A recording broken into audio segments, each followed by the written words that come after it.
Muy bien, pues vamos a abordar ahora el tema del análisis de los datos en la investigación cualitativa.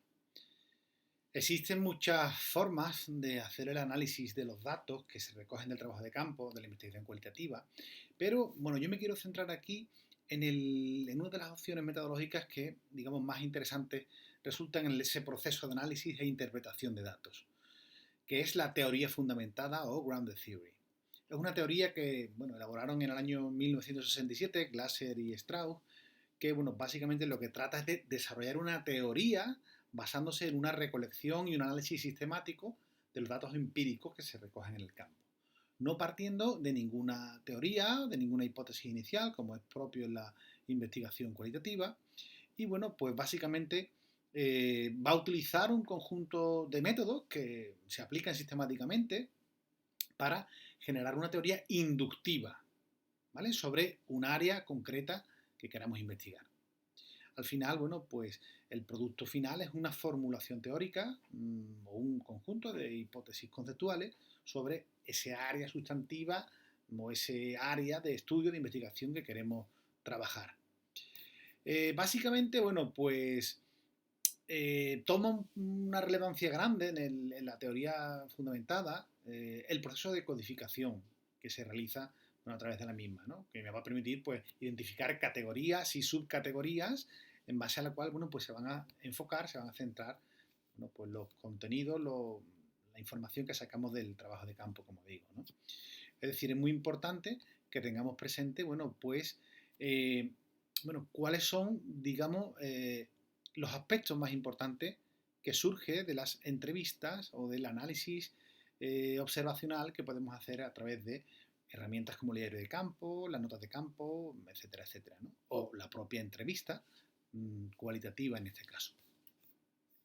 Bien, básicamente, ¿cómo se hace ¿no? el análisis de los datos a través de la teoría fundamentada? ¿No?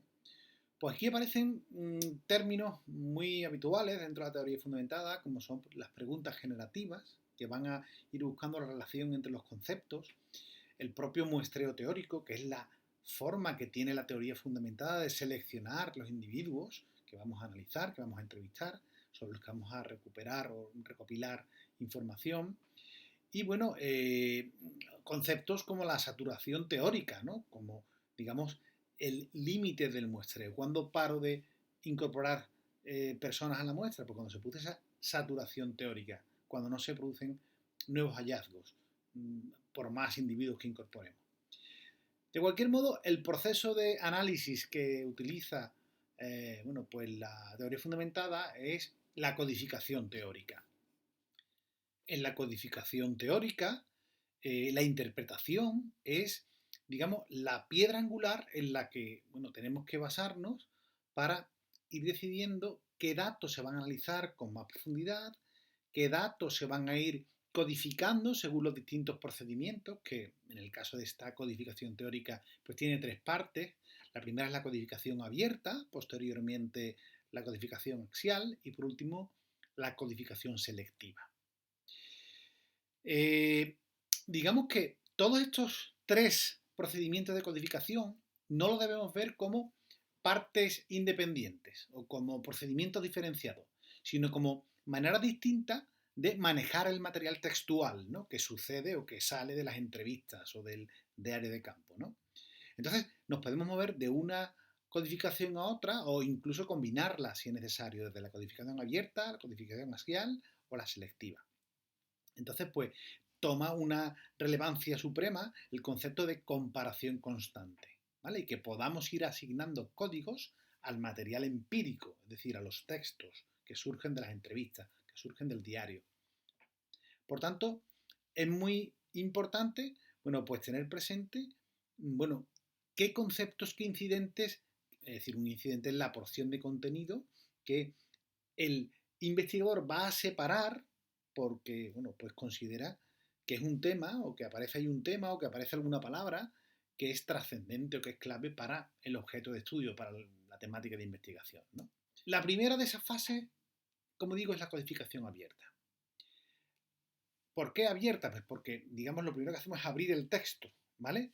Se van a intentar digamos, expresar los datos que aparecen en el análisis de los textos a través de conceptos.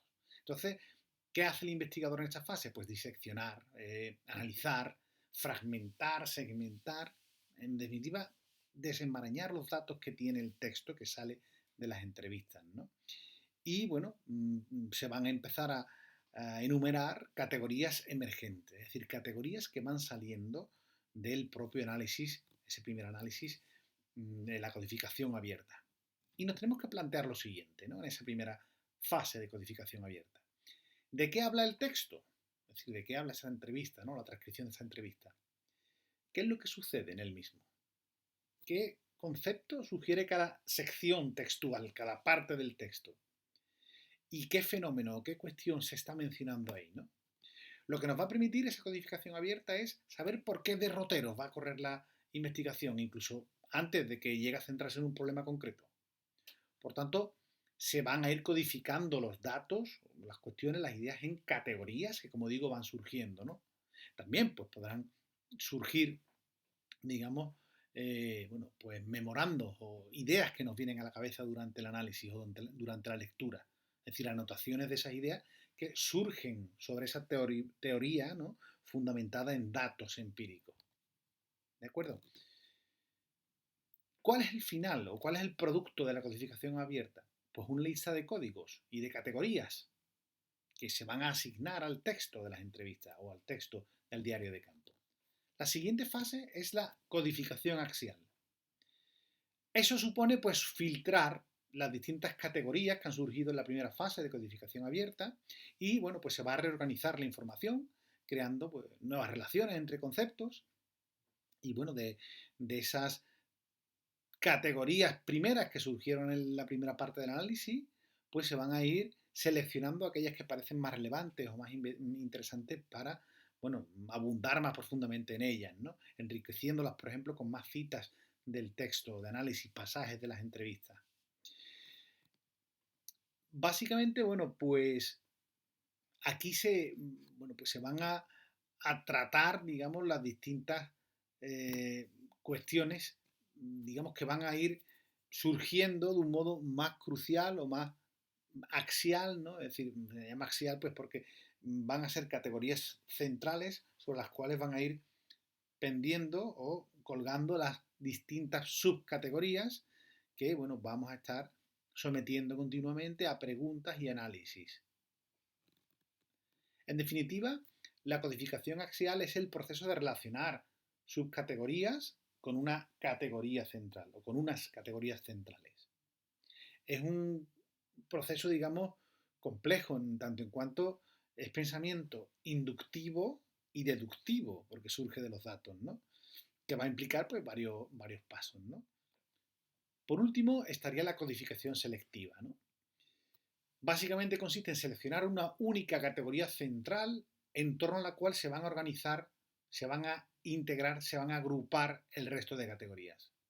Al fin y al cabo es una, digamos, explicación en la que el investigador pues, va a enjuiciar el fenómeno central de investigación como si fuese un caso, ¿no? En vez de una simple entrevista o una simple persona, ¿no? O una única persona. En definitiva, pues consiste en dar una panorámica general del caso, del estudio del caso o del objeto de estudio, cuyo resultado, como digo, pues va a ser una categoría central sobre la cual se va a desarrollar de nuevo sus rasgos, sus dimensiones y, bueno, se va a asociar a las demás categorías que hemos visto antes. Es decir, en estas condiciones, enumerándolas, ¿no? Esto es lo que sucede, mientras que en estas otras condiciones, esta otra cuestión es la que sucede, ¿no? Y nos tenemos que plantear una serie de cuestiones en esta última fase de codificación selectiva. ¿Qué considero que es el problema central? ¿O qué es lo más llamativo del campo de investigación que estoy analizando? ¿Cuál es el tema central de la historia? ¿Y qué temas son esos que vuelven a aparecer recurrentemente?